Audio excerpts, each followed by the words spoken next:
Subscribe कीजिए राजधानी educational group पचकोड़िया YouTube channel को, बेल आइकन दबाइए लेटेस्ट एजुकेशनल वीडियो सबसे पहले देखने के लिए और डाउनलोड कीजिए हमारा मोबाइल ऐप भी।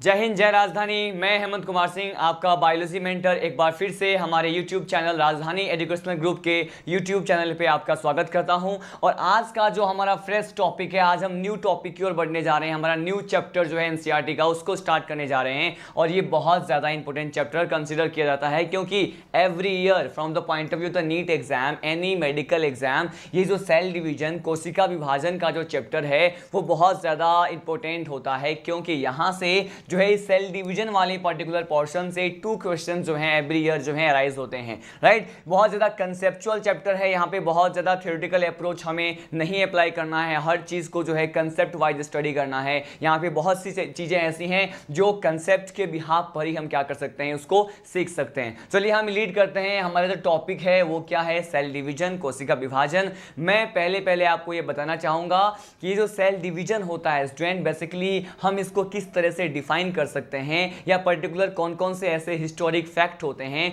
जो कि सेल डिवीजन के लिए बताया गया। बहुत सारे साइंटिस्ट ने कोशिश की और उन्होंने जो है अपने एक्सपेरिमेंट किए और उसके थ्रू उन्होंने बताया कि पर्टिकुलर जो है न्यू सेल्स जो है कैसे अराइज होती हैं, नए प्रकार की जो कोशिकाएं होती हैं उसका प्रारंभ कैसे होता है, वो बेसिकली उसका निर्माण कैसे होता है। इसके न्यू सेल्स के फॉर्मेशन को समझाने के लिए बहुत अलग अलग डिफरेंट टाइप के साइंटिस्ट जो हैं उन्होंने अपना जो है क्या दिया, अलग अलग हाइपोथेसिस दिया। पहले इनके हिस्टोरिक फैक्ट के बारे में देखेंगे कि कौन कौन से साइंटिस्ट ने अपने क्या क्या स्टेटमेंट जो है न्यू सेल्स के फॉर्मेशन के लिए दिया। तो वेरी फर्स्ट जो हम साइंटिस्ट के बारे में पढ़ने वाले हैं, इन्होंने जो दिया था उसे हम देखते हैं। तो स्टार्टिंग में हमारा फर्स्ट पॉइंट क्या है, हम स्टडी करने वाले हैं कि फर्स्ट ऑफ ऑल एक साइंटिस्ट थे, उसके बारे में मैं ओरली आपको बताने जा रहा हूं। पहले एक साइंटिस्ट थे, उनका नाम था रुडोल्फ विर्चो। क्या था, मैंने कहा एक साइंटिस्ट थे, उनका नाम था रुडोल्फ विर्चो। रुडोल्फ विर्चो ने क्या दिया, मैंने कहा उन्होंने एक हाइपोथेसिस दिया। बेसिकली उन्होंने क्या दिया, लो ऑफ सेल लिनिएज। क्या दिया था, लो ऑफ सेल लिनिएज दिया था। और लो ऑफ सेल लिनिएज के बारे में ही हम इस पर्टिकुलर चैप्टर को क्या करते हैं, स्टार्ट करने वाले हैं। तो मैंने कहा हमारा जो वेरी फर्स्ट टॉपिक है वो क्या है, ये है लो ऑफ सेल लिनिएज। अब ये लो ऑफ सेल लिनिएज जो है क्या बताता है, हम इसके बारे में भी देखेंगे। मैंने कहा law of cell lineage, law of cell lineage दिया किसने, मैंने अभी बताया आपको। लो ऑफ सेल लिनिएज देने वाले साइंटिस्ट का नाम क्या था, मैंने कहा वो था रुडोल्फ विर्चो। क्या था, रुडोल्फ विर्चो ने लो ऑफ सेल लिनिएज दिया था। लेकिन हम ये भी यहाँ पे डिस्कस करेंगे इन्होंने क्या पर्टिकुलर स्टेटमेंट दिए, न्यू सेल्स जो हैं किस तरह से अराइज होती हैं, नई कोशिकाओं का निर्माण कैसे होता है, इस पर्टिकुलर फिनोमिना को कैसे एक्सप्लेन किया, हम ये भी देखेंगे। तो मैंने कहा लो ऑफ सेल लिनिएज देने वाले साइंटिस्ट कौन थे, ये थे रुडोल्फ विर्चो। कौन थे, मैंने कहा ये थे रुडोल्फ विर्चो। तो रुडोल्फ विर्चो जो थे, मैंने कहा ऐसे साइंटिस्ट थे जिन्होंने क्या दिया, मैंने कहा इन्होंने लो ऑफ सेल लिनिएज दिया था। हम यहाँ पे ये स्टडी करेंगे कि रुडोल्फ विर्चो ने बोला क्या। देखिए रुडोल्फ विर्चो ने क्या कहा, इन्होंने बोला कि एक स्टेटमेंट दिया इसके अकॉर्डिंग, मैंने कहा according to the law of cell lineage क्या होता है, इन्होंने बोला ओमनिस सेलुला ई सेलुला। क्या बोला इन्होंने, मैं समझाऊंगा इसका मीनिंग क्या होता है। इन्होंने कहा ओमनिस सेलुला, मैंने कहा ये क्या है, ओमनिस सेलुला ई सेलुला। अब इस पर्टिकुलर स्टेटमेंट का मतलब हम समझते हैं। मैंने कहा ओमनिस सेलुला ई सेलुला की मतलब क्या होता है, रुडोल्फ विर्चो ने आखिर ऐसा क्यों बोला, हम इसको समझने जा रहे हैं कि ओमनिस सेलुला ई सेलुला का मतलब क्या होता है। देखिए इसका मतलब ये होता है कि अगर हम किसी भी प्रकार के न्यू सेल्स की बात करते हैं, इन्होंने कहा न्यू सेल्स का formation according to the cell law of cell lineage, या फिर ओमनिस सेलुला ई सेलुला, नई कोशिकाओं का जो निर्माण होता है वो पूर्व कोशिकाओं से होता है। इसका मतलब यह है कि new cells are arises from the pre existing cell. मैंने कहा यहां पर ओमनिस सेलुला ई सेलुला में क्या बताया गया कि अगर हम कोई भी न्यू सेल्स की बात करते हैं, अगर हम नई कोशिकाओं की बात करते हैं, तो ये जो न्यू सेल्स हैं वो बेसिकली उसका एराइजन या फिर ये अराइज कहां से होती हैं, इसका निर्माण कहां से होता है। मैंने कहा इसका जो अराइज होता है देखा जाता है किससे, ये बेसिकली अराइज होते हैं प्री एग्जिस्टिंग सेल से। किससे, मैंने कहा ये प्री एग्जिस्टिंग जो सेल होते हैं, बेसिकली प्री एग्जिस्टिंग जो सेल्स होते हैं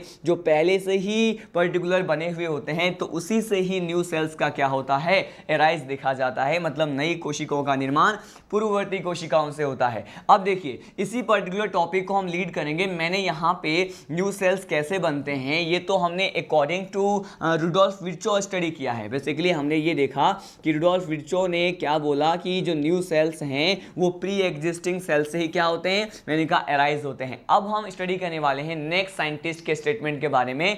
मैंने आपको ये बता दिया कि ओमनीसेलुला इसेलुला दिया तो था रुडोल्फ विर्चो ने, लेकिन इन्होंने ये नहीं बताया कि पर्टिकुलर जो ओमनीसेलुला इसेलुला है कि किस तरह से न्यू सेल्स जो हैं वो प्री एग्जिस्टिंग सेल से इनका फॉर्मेशन होता है। तो इसके पाथवे को इन्होंने एक्सप्लेन नहीं किया। इसका मतलब ये है इन्होंने इस पर्टिकुलर एक्सपेरिमेंट को के लिए किसी भी तरह का कोई प्रूफ नहीं दिया। मैंने कहा क्या नहीं दिया, कोई भी प्रूफ इन्होंने नहीं दिया कि किस तरह से उन्होंने पाथवे एक्सप्लेन नहीं किया कि क्यों यहाँ पर न्यू सेल जो है वो पर्टिकुलर किस पाथवे से इसका फॉर्मेशन हो रहा है प्री एग्जिस्टिंग सेल से। तो हम इसी पर्टिकुलर टॉपिक को लीड करते हैं। अब हम पढ़ने वाले हैं क्या, अब हम पढ़ने वाले हैं लॉ ऑफ सेल लिनिएज के बाद हम स्टडी करेंगे बेसिकली क्या। यहाँ पर एक साइंटिस्ट थे, उनका नाम क्या था, उनका नाम था नागेली, राइट। ये नागेली ने क्या किया मैं आपको ये बताऊंगा। नागेली ने बेसिकली क्या बोला, नागेली ने ये कहा कि ये जो न्यू सेल्स होते हैं प्री एग्जिस्टिंग सेल से अराइज तो होते हैं, लेकिन इन्होंने पाथवे को भी एक्सप्लेन किया। मैंने कहा इन्होंने बोला कि यहाँ पर अगर हम न्यू सेल्स की बात करते हैं, यहाँ पे लिखा मैंने, अगर हम किसी भी न्यू सेल्स की बात करते हैं तो न्यू सेल्स अराइज कहाँ से होंगे। मैंने कहा न्यू सेल्स जो हैं वो प्री एग्जिस्टिंग सेल से होते हैं। मैंने कहा प्री एग्जिस्टिंग जो सेल होते हैं उसी पर्टिकुलर प्री एग्जिस्टिंग सेल से अराइज होते हैं। लेकिन इन्होंने और क्या बताया, इन्होंने बताया कि यहाँ पे नई कोशिकाओं का जो निर्माण होता है पूर्ववर्ती कोशिकाओं से बेसिकली किस माध्यम से होता है, किस पर्टिकुलर पाथवे से होता है। तो मैंने कहा यहाँ पर बेसिकली क्या होता है, डिवीजन होता है, और डिवीजन के थ्रू ही ये क्या होते हैं, मैंने कहा यहाँ पे विभाजन की प्रक्रिया होती है, और विभाजन के फलस्वरूप यहाँ पे जो है न्यू सेल्स, मैंने कहा डिवीजन के रिजल्ट जो है यहाँ पे न्यू सेल्स क्या होते हैं, फॉर्म होते हैं। अगर हम बात करते हैं ओमनीसेलुला इसेलुला की, तो रुडोल्फ विर्चो ने पाथवे को एक्सप्लेन नहीं किया। इन्होंने बस स्टेटमेंट दिया कि new cells are arises from the pre existing cells. लेकिन यहाँ पर अगर हम नागेली के स्टेटमेंट की बात करें, इन्होंने पर्टिकुलर पाथवे को भी एक्सप्लेन किया कि यहाँ पे न्यू सेल्स अराइज तो होती हैं प्री एग्जिस्टिंग सेल से, पूर्ववर्ती कोशिकाओं से, लेकिन यहाँ पे किस पर्टिकुलर जो है माध्यम या फिर पर्टिकुलर पाथवे से होता है। मैंने कहा यहाँ पर जो है प्रोसेस देखने को मिलता है, उसे हम कहते हैं डिवीजन। मतलब विभाजन के फलस्वरूप क्या होता है, यहाँ पर न्यू सेल्स का अराइज हमें देखने को मिलता है। अब हम देखते हैं नेक्स्ट साइंटिस्ट के बारे में। इन्होंने सेल्स के अराइज होने के लिए नहीं बोला, इन्होंने बेसिकली न्यू न्यूक्लाई की बात करते हैं, नए प्रकार के केंद्रकों का निर्माण कैसे होता है उसके बारे में स्टेटमेंट दिया था। तो कभी कभी यहाँ से भी जनरल क्वेश्चन बन सकता है। मैंने कहा न्यू सेल्स के लिए हमने रुडोल्फ विर्चो और उसके साथ साथ नागेली के स्टेटमेंट को देखा। अब हम देखने वाले हैं बेसिकली किसके बारे में, यहाँ पर एक साइंटिस्ट के बारे में पढ़ते हैं। उनका नाम था स्ट्रासबर्गर। क्या नाम था, इनका नाम था स्ट्रासबर्गर। और स्ट्रासबर्गर ने क्या किया, स्ट्रासबर्गर ने एक्सप्लेन किया कि अगर हम न्यू न्यूक्लाई की बात करते हैं या फिर हम नए न्यूक्लियस की बात करते हैं, केंद्रक की बात करते हैं, तो इसका फॉर्मेशन कैसे होता है।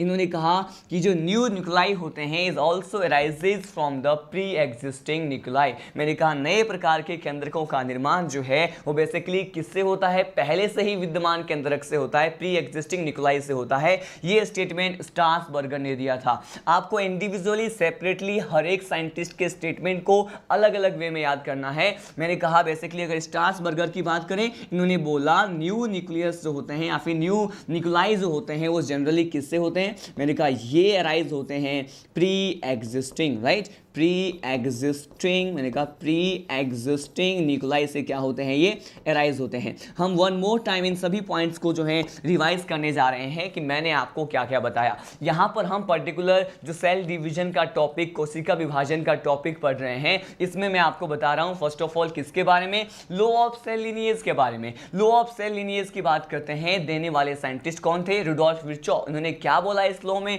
इन्होंने बोला ओमनिस सेलुला इज सेलुला। इस पर्टिकुलर स्टेटमेंट का मीनिंग क्या होता है कि नए सेल्स जो हैं वो प्री एग्जिस्टिंग सेल से इनका फॉर्मेशन होता है, लेकिन इन्होंने अपने स्टेटमेंट को जो है प्रूव करने के लिए किसी भी तरह का कोई फिनोमिना एक्सप्लेन नहीं किया, ये प्रूव नहीं कर पाए। प्रूव करने के लिए कौन से साइंटिस्ट आए? मैंने कहा नागेली आए। नागेली ने क्या बताया? इन्होंने बताया कि डिवीजन वो मेथड होता है जिससे पर्टिकुलर प्री एग्जिस्टिंग सेल से न्यू सेल्स का क्या होता है? फॉर्मेशन होता है। उसके बाद स्ट्रासबर्गर की बात करते हैं, इन्होंने बोला कि न्यू न्यूक्लियाई जो होते हैं वो बेसिकली प्री एग्जिस्टिंग न्यूक्लियाई से क्या होते हैं? फॉर्म होते हैं। अब हम लीड करते हैं नेक्स्ट टॉपिक की तरफ। हम पढ़ने वाले हैं some types of cell division, कि कोशिका विभाजन जो है उसको हम कितने प्रकार में विभाजित कर सकते हैं, मतलब how we can divide the cell division into many processes. हम ये स्टडी करने वाले हैं कि वो कौन कौन से प्रोसेसेस होते हैं जो सेल डिवीजन में इन्वॉल्व होते हैं, इससे बिलोंग करते हैं। तो हम ये स्टडी करने वाले हैं। यहाँ पर मेजरली हमें कितने तरह के सेल डिवीजन के प्रोसेस को स्टडी करना है, मैं आपको फर्स्ट ऑफ ऑल ये बता दूं। यहाँ पर सेल डिवीजन को हम जनरली 3 स्टेप्स में, मैंने कहा 3 टाइप्स में डिवाइड कर सकते हैं। कितने? मैंने कहा यहाँ पे 3 टाइप्स होता है। कोशिका विभाजन जो है वो 3 प्रकार से होते हैं। आपने लोअर क्लासेस में पढ़ा होगा, बेसिकली जो सेल डिवीजन होता है उसके 2 टाइप्स होते हैं, लेकिन अगर हम एडवांस लेवल की बात करें तो there are 3 method, there are 3 types of the cell division. 3 प्रकार के कोशिका विभाजन हमें देखने को मिलता है। ये कौन कौन सा होता है? मैंने कहा ये फर्स्ट ऑफ ऑल आप इसके बारे में जानते हैं। फर्स्ट जो होता है इसे हम कहते हैं माइटोसिस। क्या कहते हैं? इसे माइटोसिस कहा जाता है, जिसे हिंदी में क्या कहते हैं? इसे कहा जाता है समसूत्री विभाजन। क्या कहते हैं? समसूत्री विभाजन कहते हैं। सेकेंड जो सेल डिवीजन का प्रोसेस होता है इसे कहते हैं मियोसिस। क्या कहते हैं? इसे मियोसिस कहा जाता है, जिसे क्या कहते हैं? अर्धसूत्री विभाजन कहते हैं। तो 2 डिवीजन के प्रोसेस के बारे में हमने देखा, माइटोसिस के बारे में देखा, मियोसिस के बारे में देखा, और यहाँ पे जो थर्ड सेल डिवीजन होता है इसे क्या कहते हैं? इसे कहते हैं एमाइटोसिस। क्या कहते हैं? इसे एमाइटोसिस कहते हैं। ये तीनों ही सेल डिवीजन के मेथड हमें 1 बाय 1 स्टडी करना है। यहाँ पे एमाइटोसिस का मीनिंग क्या है? असूत्री प्रकार का जो विभाजन होता है कोशिकाओं में, जो बेसिकली सेल डिवीजन का ऐसा मेथड होता है जो बहुत रैपिडली होता है, बहुत तीव्र गति से होता है, राइट। हम इसके बारे में भी क्या करेंगे? स्टडी करेंगे। तो यहाँ पे सेल डिवीजन के 3 मेथड्स, 3 टाइप्स के बारे में बताया आपको, लेकिन मैं यहाँ पे आपको ये बताने वाला हूँ कि अगर हम टर्म्स की बात करें कि जनरली ये जो माइटोसिस टर्म है, माइटोसिस या समसूत्री विभाजन शब्द जो है वो बेसिकली देने वाले साइंटिस्ट कौन थे? मियोसिस टर्म किसने दिया? एमाइटोसिस टर्म जो है वो किसने दिया? हम फर्स्ट ऑफ ऑल ये स्टडी करते हैं। यहाँ से भी डायरेक्टली समटाइम कभी कभी एग्जाम में क्या आता है, क्वेश्चन देखने को मिल सकते हैं हमें। मैंने कहा ये जो माइटोसिस होता है ये एक इन्होंने दिया था, इन्हें देने वाले जो पर्टिकुलर साइंटिस्ट थे उनका नाम था फ्लेमिंग। क्या था? मैंने कहा एक फ्लेमिंग एक साइंटिस्ट थे। फ्लेमिंग ने क्या किया? फ्लेमिंग ने माइटोसिस टर्म को क्या किया? रिलीज किया। और अब हम बात करते हैं मियोसिस के बारे में। मियोसिस टर्म देने वाले साइंटिस्ट कौन थे? इनका नाम था फार्मर एंड मुर्रे। क्या नाम था? मैंने कहा फार्मर और मुर्रे, ये 2 साइंटिस्ट थे। जनरली इन्होंने क्या किया? इन्होंने मियोसिस टर्म जो है, अर्धसूत्री विभाजन जो है, ये शब्द का प्रतिपादन किया था। इन्होंने मियोसिस टर्म को प्रपोज किया था। अब देखिए एमाइटोसिस जो कि सबसे रैपिड टाइप का सेल डिवीजन होता है, असूत्री प्रकार का जो कोशिका विभाजन है, इसे देने वाले साइंटिस्ट का नाम था रीमेक। इन्होंने दिया था, रीमेक ने दिया था। और इन तीनों ही सेल डिवीजन को हम डिटेल में स्टडी करेंगे।